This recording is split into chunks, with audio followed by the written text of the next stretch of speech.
আগামীর বাংলাদেশ হবে ইসলামের বাংলাদেশ, আগামীর সংসদ হবে কোরআনের সংসদ।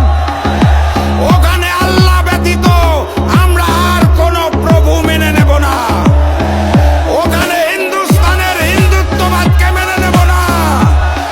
ওখানে কসাই নরেন্দ্র মোদীর পরিকল্পনা মেনে নেব না। বিএনপি নতুন করে স্বৈরাচার হতে চায়, তারা সংস্কার মানে না।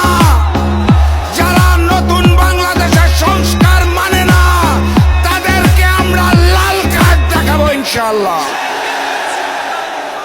যেই স্লোগানে হিন্দুস্তানের বুক কাঁপে,